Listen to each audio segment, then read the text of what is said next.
Years after Disney was first accused of violating minimum wage laws at its California resorts, the happiest place on earth has reportedly agreed to settle a class action lawsuit for $233 million.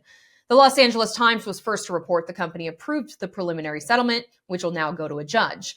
A lawyer representing the workers believes it is the largest wage theft settlement in California history. For this to be the result and all of the money to go back to the workers and the interest on top, it doesn't quite get better than this especially when you have a long fight like this, 5 years. The settlement will cover back pay owed to more than 50,000 Disney employees since 2019. If a judge approves the settlement next month, workers will then find out how much they get.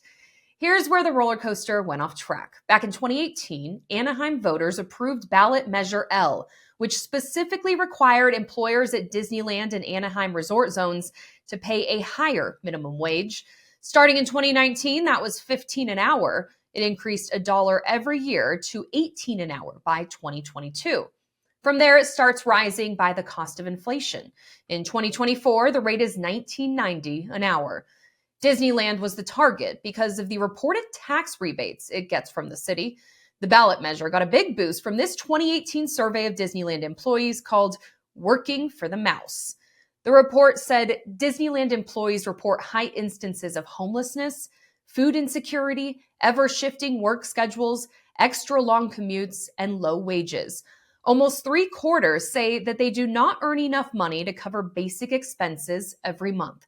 The ballot measure passed with 54% of the vote, but the lawyers were lawyering. Disneyland argued they didn't fall under this living wage law because the 1996 expansion deal they have with the city doesn't qualify as a tax rebate. The Anaheim city attorney agreed, but workers filed a class action lawsuit anyway. Years into this legal battle, a judge also sided with Disney in 2021.